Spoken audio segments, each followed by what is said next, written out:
आज की वीडियो के अंदर हम लोग डिस्कस कर रहे होंगे रोड मैप ऑफ डेरिवेटिव्स।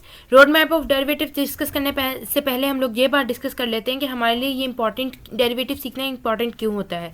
अगर तो आप लोग एफएससी के स्टूडेंट है तो आपका एम बहुत ज़्यादा क्लियर है कि आप लोगों को अच्छी यूनिवर्सिटी में एडमिशन लेना है, बोर्ड में अच्छे मार्क्स लेने हैं, ठीक हो गया। तो यूईटी के नेस्ट के एग्जाम्स को क्रैक करने के लिए या अपने ही बोर्ड के एग्जाम्स को क्रैक करने के लिए आपको डेरिवेटिव सीखना बहुत ज़्यादा इंपॉर्टेंट होता है।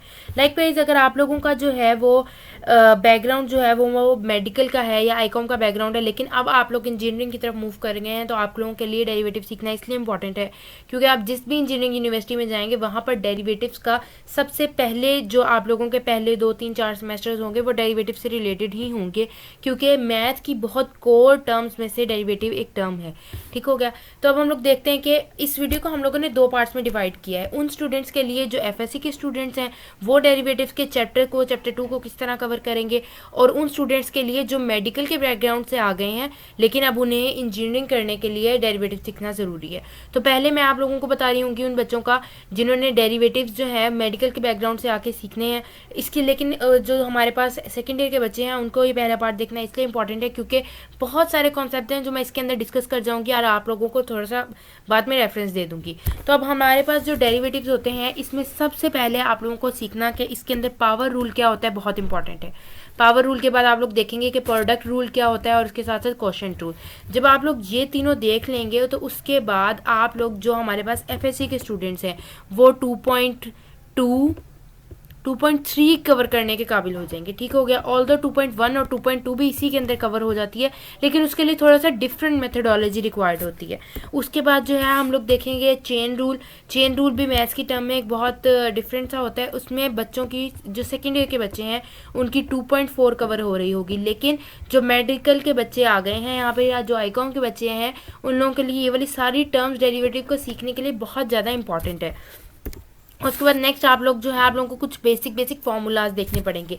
बेसिकली जो पावर रूल, प्रोडक्ट रूल या क्वोशिएंट रूल है ये भी आप लोगों को एक आधे फॉर्मूले से समझ आ रही होगी। एक जेनेरिक फॉर्मूले से आपको पता चल रहा होगा कि ये किस तरह से हम लोग सॉल्व करते हैं। सिमिलरली चेन रूल का भी यही सीन होता है। तो अगर आप लोगों को एक जनरल फॉर्मूला पता है तो आप ये सारी चीज़ें करने के काबिल होते हैं। जिस तरह हमारे पास trigonometric functions, exponential functions, logarithmic functions जो हैं वो होती हैं। ट्रिग्नोमेट्रिक फंक्शंस जो होते हैं वो हमारे पास साइन कॉस के होते हैं। एक्सपोनेंशियल फंक्शंस वो होते हैं जिसके अंदर हमारे पास किसी भी वेरिएबल की पावर एक और वेरिएबल में आ जाती है, या फिर किसी भी कांस्टेंट की पावर जो है वो वेरिएबल में आ जाती है। सिंपल जुबान में एक्सपोनेंशियल फंक्शंस जो होते हैं वो फंक्शंस होते हैं जिनमें हमारे पास पावर वेरिएबल की टर्म में आ जाती है। उसके बाद हमारे पास लॉगरिथमिक फंक्शंस होते हैं जिसके अंदर लॉगरिथमिक जो एल जी से भी डोनेट किए जाते हैं और नेचुरल जो है वो एल एन से भी डोनेट किए जाते हैं, एल और जी से डोनेट किए जाते हैं। फिर नेक्स्ट आप लोग देखेंगे हायर डेरिवेटिव्स। जब आप लोग हायर डेरिवेटिव, अच्छा ये वाला जो पार्ट है हमारा ये हमारे पास 2.5 कवर करवाएगा उन स्टूडेंट्स के लिए जो हमारे पास एफएससी सेकेंड ईयर के स्टूडेंट्स हैं। उसके बाद नेक्स्ट हम लोग हायर डेरिवेटिव्स की तरफ मूव करेंगे, वो आप लोगों का 2.7 कवर करवाएगा। जिन लोगों को बेसिक डेरिवेटिव्स के लिए जिन लोगों को ये पता चल गया कि ये वाला सारा पार्ट किस तरह से सॉल्व करना है उन लोगों के लिए हायर डेरिवेटिव्स लेना कोई मुश्किल बात नहीं है। उसके बाद नेक्स्ट जो है वो पार्शियल डेरिवेटिव्स। पार्शियल डेरिवेटिव्स जो है ये उन स्टूडेंट्स के लिए है जो मेड की फील्ड से इधर आ चुके हैं और अब उन्हें इसको करना ही पड़ेगा, ठीक है। तो ये पार्शियल डेरिवेटिव्स उन स्टूडेंट्स के लिए है लेकिन बाकी स्टूडेंट्स के लिए नहीं है। उसके बाद नेक्स्ट हम लोग सीरीज देखेंगे। सीरीज हमारे पास होती हैं 2 तरह की, एक होती है टेलर सीरीज, एक होती है मैक्लॉरन सीरीज। ये सीखना भी बहुत इंपॉर्टेंट है और ये सीरीज जो है ये बच्चों की 2.8 कवर करवाएगी। उसके बाद जो है वो नेक्स्ट हम लोग देखेंगे इंक्रीजिंग डिक्रीजिंग फंक्शन जो आपकी 2.9 कवर करवाएगी। अब इसके बाद हमारे पास 3 एक्सरसाइजेज हैं जो पेंडिंग रह गई हैं एफएससी के स्टूडेंट्स के लिए, और वो हमारे पास हैं 2.1, 2 और 10।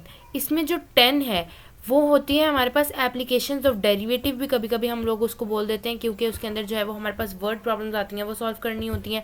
और जो 1 और 2 है इसके अंदर आप लोगों को डेरिवेटिव सॉल्व करने होते हैं बाय डेफिनेशन।